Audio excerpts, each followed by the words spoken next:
ఈరోజు కథ. యువరాజు నవ్వాడు. పాటలీపుత్రపు మహారాజు శూరసేనుడికి గొప్ప వేదన పట్టుకుంది. అందుకు కారణం యువరాజు విక్రముడు. ఇంతకాలం సంతానం లేదు లేదు అని అలమటించిన మహారాజుకు విక్రముడు జన్మించడంలో ఆ బాధ తీరిపోయింది. అయితే యువరాజు జన్మించింది మొదలు ఒక్కసారి కూడా నవ్వలేదు, ఒక్కసారి ఏడవలేదు. పసిపిల్లల సహజ లక్షణమైన ఆ గుణము యువరాజులో కనిపించకపోవడం రాజు మనస్తాపానికి కారణభూతమైంది. యువరాజును నవ్వించడానికి రాజు చెయ్యని ప్రయత్నం లేదు. కోతులను తెప్పించి గంతులు వేయించాడు, రకరకాల విచిత్ర వస్తువులు చేయించాడు, విచిత్ర వ్యక్తుల చేత విన్యాసాలు చేయించాడు. కానీ విక్రముడు నవ్వలేదు సరికదా, వాటి మీద పెద్ద ఆసక్తి కూడా చూపించలేదు. దాంతో అతడు పెరుగుతున్న కొద్దీ మహారాజులో దిగులు కూడా పెరగసాగింది. అంతలో మంత్రి పదవి ఖాళీ అయ్యింది. చివరికి చేసేది లేక తన కుమారునిచే నవ్వించిన వానికి మంత్రి పదవి ఇస్తానని ప్రకటించాడు. మంత్రి పదవి మీద ఆశతో ఎందరో యువరాజును నవ్వించడానికి ప్రయత్నించారు.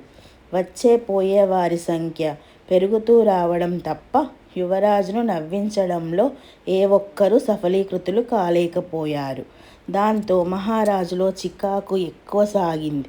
అప్పుడు వెంకటేశుడు అనే యువకుడు రాజదర్శనానికి వచ్చాడు.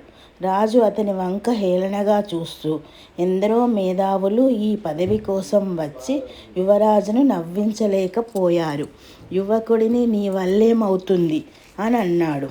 అలా అనకండి మహారాజా, నాకు అవకాశం ఇవ్వండి, నా ప్రయత్నం నేను చేస్తాను అన్నాడు వెంకటేశుడు. కొత్తగా ఇచ్చేదేముంది, తక్షణం వెళ్ళి ప్రయత్నించవచ్చు అన్నాడు వేదాంత ధోరణిలో రాజు. యువరాజు గారిని కొంతసేపు తన సింహాసనం మీద కూర్చోబెట్టండి మహారాజా అన్నాడు. ఎవరూ కోరని విధంగా యువకుడు కోరినందుకు ఆశ్చర్యపోతూ మహారాజు తన కుమారుడిని సింహాసనం మీద కూర్చోపెట్టాడు. అప్పుడు ఆ బాలుడు ఏ విధంగా ఉన్నాడో అదే భంగిమలో వెంకటేశుడు ఎదురుగా నిలబడ్డాడు. ఇలా కొద్దిసేపటికి యువరాజు ఆ యువకుణ్ణి చూసి ఫక్కున నవ్వాడు. సభ కరతాళ ధ్వనులతో మారుమోగింది. తన కొడుకును ఫక్కున నవ్వించినందుకు పొంగిపోతూ వెంకటేశుణ్ణి కౌగిలించుకొని మహారాజు, ఎవ్వరూ సాధించనిది నువ్వు ఎలా సాధించావు అని అడిగాడు.